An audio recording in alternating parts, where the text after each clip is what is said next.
Hello and welcome back to my channel. My name is Manoka. If you are a returning subscriber, welcome back. If you are new here, a very warm welcome. And please do subscribe and turn on notifications so you will be alerted every time that I post a video. So today's topic is debt. So something that really can be dreaded. People do get into debt to finance certain things that they are unable to purchase cash, normally larger in value, so a house or a car, but there is a whole lot of other short-term debt that people could get into.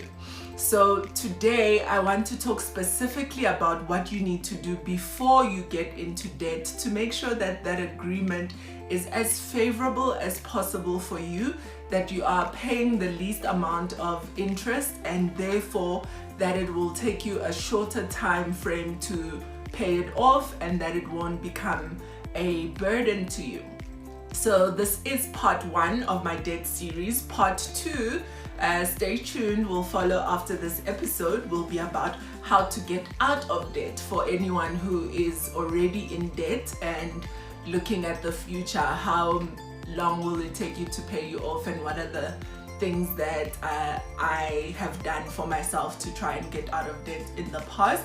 I'll tell you a crazy story about how I tried to pay off my car in a year. So when I say it out loud, it is quite insane. It felt insane. It was actually quite painful. So if you aren't following me on Twitter as yet, please do. That is where I share I guess my polls and whatever it is that I'm thinking from a finance perspective. So February is Debt Awareness Month. So that is why I'm following with that theme. And I recently ran a poll to get insights on some of my followers. Do we have debt and the likes? I'll read you some of the questions. Question number 1 was, do you have any debt? And 76% odd responded yes. So most people did have debt, and God's favorites, there were a few who said no, but I'm sure they worked very hard to get to that no debt position. Then I asked, have you ever missed a debt repayment? Most again said no, which is great, 67%, but 33% said yes, they have missed debt repayments before, which would obviously affect your credit score, and potentially if you miss repayments for multiple months, your assets could get repossessed. So if you had bought a car, they might repossess the car, or even worse, your house. My apologies. So do you know the interest rates on each of the separate debts you have? 78% said yes, which is promising, but there were some who said no. And do you know when the final installment on your debt is? 78% said yes. And then lastly, have you ever felt overwhelmed by your debt? I thought that was the most important question, because I think that debt really does affect people's quality of life. It affects maybe even your mental health if you are over indebted. And unfortunately, 60% of the people who responded to that question said yes, they have felt overwhelmed by debt before. All right, so let's get into it. You are looking to purchase something, hopefully of a larger value, perhaps a car, perhaps a house, and you need to know how to go about it and what are the ways to get the most favorable terms. If you have taken out debt before, I would say still watch this video, because some people actually take on debt and don't realize that there are ways to negotiate better interest rates and end up paying ridiculous amounts compared to others of the same risk profile. All right, so number 1 when we are trying to get into debt is do a lot of research in terms of what is every cost that is related to your purchase. So I will use a car as an example. So you see a nice VW Polo or whatever car tickles your fancy, but the cost that you're going to be paying isn't only just the installment that you will pay back to the bank or the dealer. It'll be your insurance, it'll be your fuel costs. And then, heaven forbid, then stuff starts to go wrong. You have a puncture, you need to replace the tire.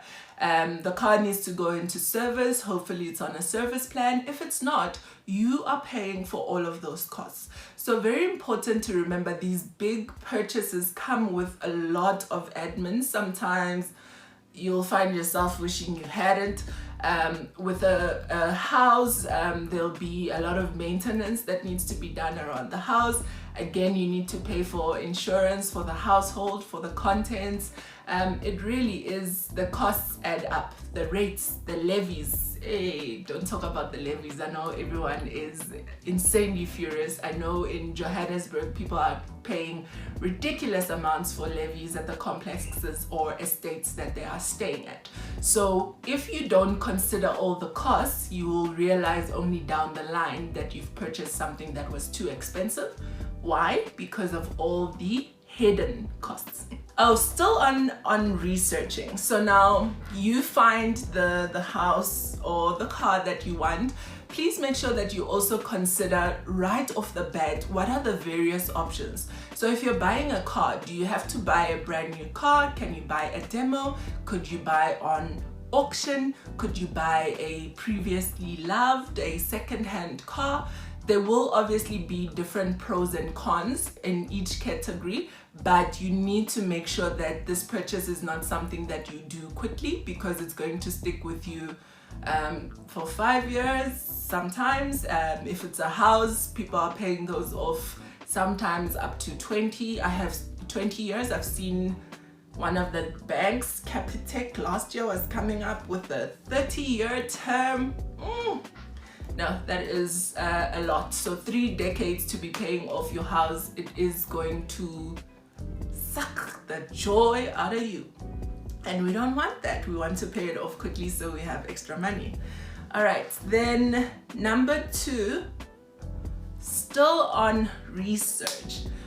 So like I was saying, with the cars, I spoke about different avenues of purchasing, but also look at different cars, different price ranges.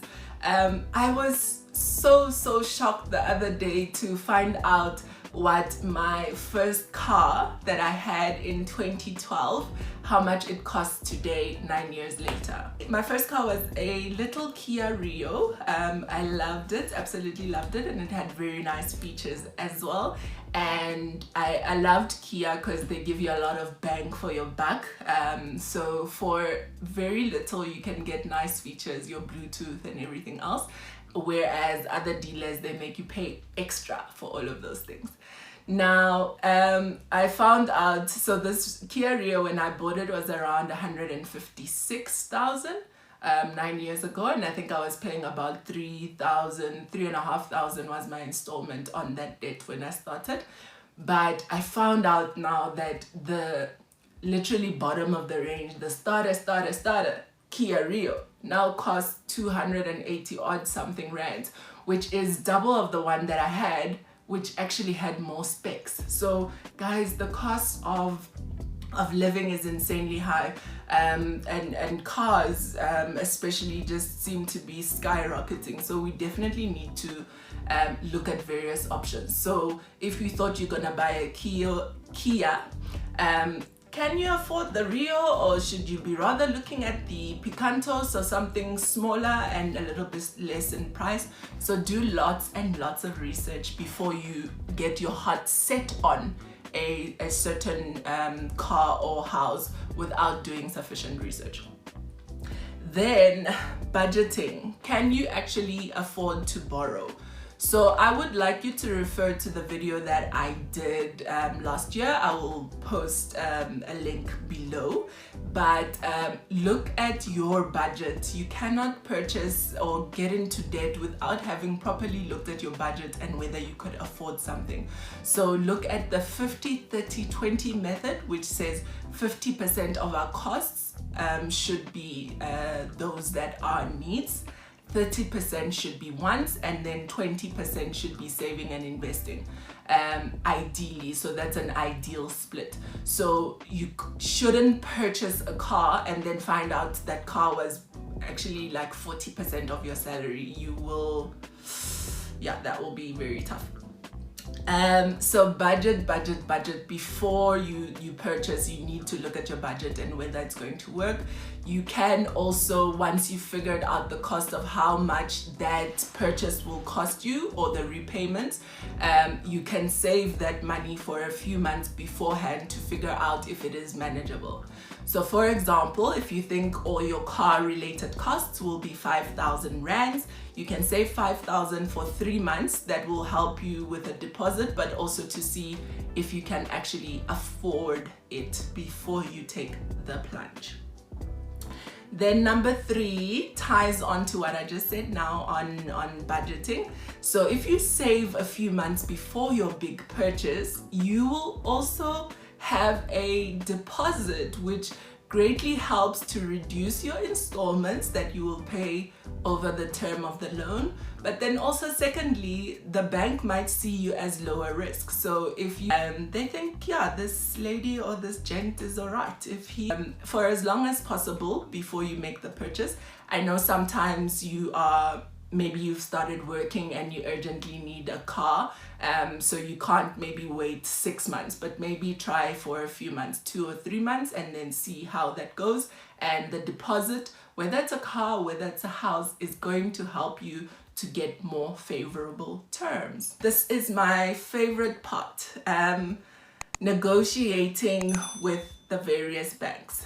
I had a chat with my mom and my brother a few years ago where I actually realized that they were not negotiating the different debts or with the different banks. So if let's say one of them wanted to purchase a car at Audi, they would normally go with the financing there at Audi. So that would be West Bank maybe, and then use that. However, so now I won't mention the name of the car brand that did me dirty when I bought my car a few years ago. So when I purchased my second car, I went to the dealership and they told me they'll call all the banks and then they'll come back and they'll show me all the different rates. They came back and according to them, the most favorable interest rate was basically their bank, and then the other banks were 2, 3, 4% higher. Now, something that went off as an alarm in my head was I was with Standard Bank at the time, and the Standard Bank interest rate was actually the highest. And that made absolutely no sense to me because I didn't see myself as high risk. I couldn't believe my own bank is the one that's now saying I should get a 16% interest rate. So then I decided to go or send an email to Standard Bank myself and find out why I'm getting this interest rate. They then offered me a rate of something like prime +1, let's say, for example, which was a few percentages lower than what the dealer had said. So the dealer was actually lying to get me to take their financing, which was also expensive, which was also more than prime by way more than that. So that is something that's the most crucial part of this process that you're going to do. So after Standard Bank gave me a lower rate, I then went back to the dealer and said, hey, by the way, I contacted Standard Bank, must have been a misunderstanding, but Standard Bank says I could get a loan for 12%. So it looks like I'm gonna go with Standard Bank and not with you guys. They then gave me a better rate. So like, okay, cool, if Standard Bank says 12%, we can match what Standard Bank is saying and give you 12. Then I thought, okay, if this worked once, maybe it can work twice. So then I went to Investec, who was my second bank. I was in the process of moving from Standard over to Investec. Then I asked Investec what the rate would be, and the rate was, I think Prime. Yeah, I think Prime. And I then went back to the dealer a second time and said, look, I got an even better rate. So now it's come down by 1%. Then they offered me a decrease then of 1 point something, so very marginal, which Investec then didn't want to match. So ultimately I ended up going with that dealer and their bank, but at a rate of 3-4% lower than what was initially quoted and everything that they said the other banks had said. So that will greatly help you in reducing your installment, but also if you want to pay your car off quicker, having a lower interest rate is going to be beneficial because you're paying less over to the bank. So if you borrow 100 Rand, it doesn't go back as 100 Rand, it goes back as 110, 100 and something odd, depending on the interest rate, which is why it's important to bed down the rate.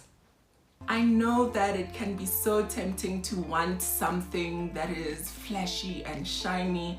I mean, right now, guys, I want this car. Like, I really want a Porsche, and I think I would look good in it, and I think it would complement my lifestyle.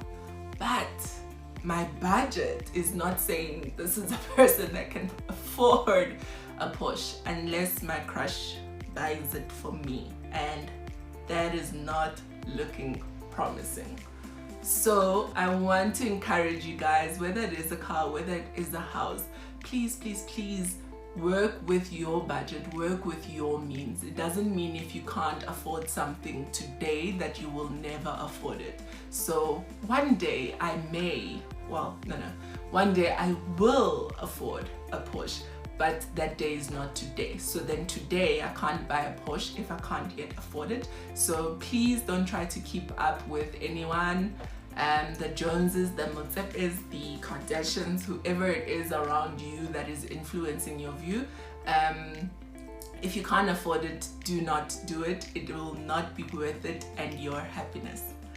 Alright, so that was about it. I'm very excited for anyone who will be going into debt to consider these things. Please, please try not to get into short-term debt. I might talk about that on the second video, but I hope that this was helpful and beneficial for you. Please let me know if you've gotten in debt before, what has gone wrong, what has gone right. Have you tried negotiating with your banks? How low did it go? So I can't wait to hear from all of you, and I'm very excited for you guys to go and try this for anyone who needs it. Share it with your siblings, with your family, with your friends, so that anyone who needs it will have the information when they make a purchase of this nature. Thank you so much for watching, and I will see you next time on part 2, getting out of debt. Bye.